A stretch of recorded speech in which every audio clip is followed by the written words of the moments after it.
Hey, how y'all doing? Karma Collector here. All right, two things in this video. There's 2 points to this.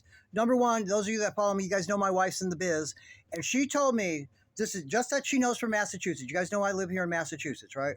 And this is the beauty of living in a wealthy state, right? Massachusetts is Commonwealth. It's one of the wealthiest ones in the whole country, really. But they tax the shit out of us. They tax the ever-loving shit out of us. For instance, cigarettes. Now, my wife and I don't smoke, thank God. On top of the price and all the other, on all the like federal taxes and all the shit, there is a $5 per pack tax on top of it.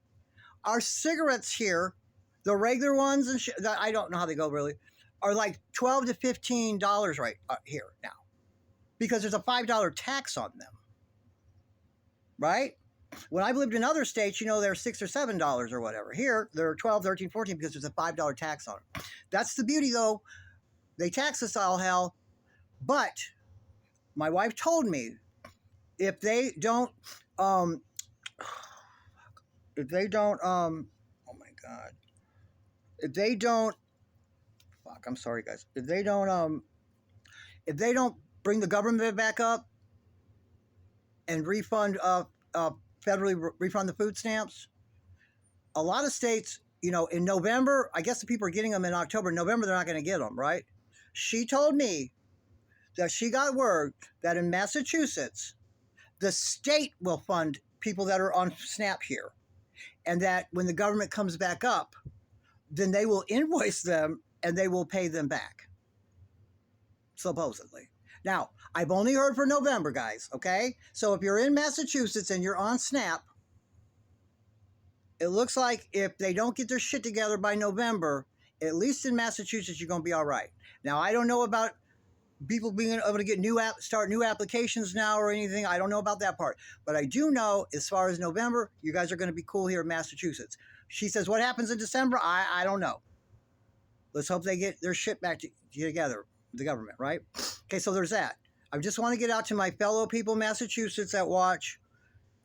According to what she's heard here, and it's not just like a rumor, right? She must have seen a memo or something. Massachusetts state government is going to fund them. Okay? But I don't know what happens after November. It would be real shitty for them to just take them in December, which is Christmas. I doubt they'd do that. They'd probably give it to you. I don't know how it works. So they'd probably give it to you for that month too. Then maybe the beginning of the year. I don't know if the government doesn't get their shit together. So there's that. The other thing I want to say is this. Gypsy Rose Blanchard, if you're listening, because I know you always listen, can you help me out with these court orders that Ryan and Ken and all them, the court orders to get the DNAs? Because you can't just bring a DNA in. I'd like to see the court orders because in all the state of Louisiana, we can't seem to find anywhere on record of a Gypsy Rose Blanchard, Gypsy Rose, Alcida, Blanchard, Urker, and we tried them all. And with all the jokers, and there's no one. Why is there no court orders for DNA paternity tests ever? So you guys can say, oh, well, they separated from the divorce. It doesn't matter. It's still a court thing. If you are establishing legal paternity, which this was an illegal paternity, this is not just this was a legal paternity. You have to utilize the court. It has to go through the court, guys. It has to be enforceable. What if one day what if you know your DNA came back that the kid wasn't yours, right? It has to be filed in court, because what if this bitch comes up, some girl comes up 5 years later and says, hey, no, it really is my baby. I want some child support. Then they would have to start the whole process. No, that doesn't make sense, guys. It has to go through the court. And this is how I know for sure, guys. I'm putting out all this personal information that I shouldn't, but you know what? It doesn't matter. I don't care. When I was in high school, my last year, a girl got pregnant and she said that I was the father. Okay? I slept with her around that time. I sure did, a couple times. But it turns out I wasn't. But I had to get DNA tested. Okay? Now, I'm really dating myself. Of course, this was in the 80s. Okay? This was in the 80s. But back then, they didn't do swabs. They had to draw my blood, the girl's blood, and the baby's blood. And they wouldn't draw the baby's blood until the baby was 6 months old. Okay? Came back, wasn't my baby. But my mother said, you know what, son? You're admitting that you slept with her, right? I said, yeah, right around that time, too. she says, okay, well then, do we want to? We had to make a decision at that point. She says, do we want to risk getting attached to this kid and then having to give it up if we find out it's not, or do we want to not have anything to do with the baby just to save our feelings, and then you not have been involved with your kid's life the first 6 or 8 months or whatever? So we went with, we're going to risk our feelings being hurt. So we had that baby over every weekend. Okay, we did. Another little girl. I guess I don't make boys. I guess I can't make a fucking boy. I don't know. It was another little girl. But I'm going to tell you, man, the very first time she came, my mother picked her up and she said she's as sweet as can be. And she's just, and but she says, that's not your baby. She said right away, that's not your baby. She says, that's not our last name, which can't say on here. That's not a last name baby. That's not. And she was right. But we had fun while it lasted with this cute little baby.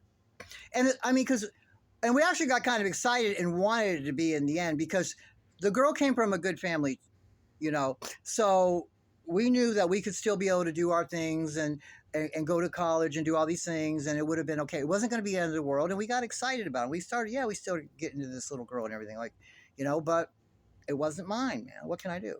But I think we made the right decision, but it bothered me quite a bit actually for a while. But anyway, so what I'm telling you is, the reason I gave you this is it has to go through the court, and it's on there. It's on the court somewhere. Mine is still on there. Okay? Mine is still on it. If you motherfuckers want to get too squirrely, I'll pull that bitch up and show you from in the 80s. It's still on there. And it doesn't have anything to do with confidentiality because the minors don't even try it. It doesn't say the baby's name. It didn't even say the sex of the baby. It says minor child. That's all it says is minor child. It's got my name all up in it. It's got the girl's name all up in it, and it says minor child. It's still on record, and it would be on record in that court. And it's nowhere in all of Louisiana. There's no court order for any of these motherfuckers to be tested. Now, if that doesn't prove she never had a baby, then I don't know what to tell you. And you all can search this shit your goddamn self. You cannot say after that she had a baby, because paternity was in question, and it has to be legally established, and you have to go. It doesn't matter if you do it with the divorce, if it's separate from the divorce. It doesn't matter if two people met in a one-night stand and she gets knocked up and says, look, I want you to pay child support. It's going to go through the court system. Period. There's your fucking proof. And go look it for yourself. See you in the next video. I love you guys.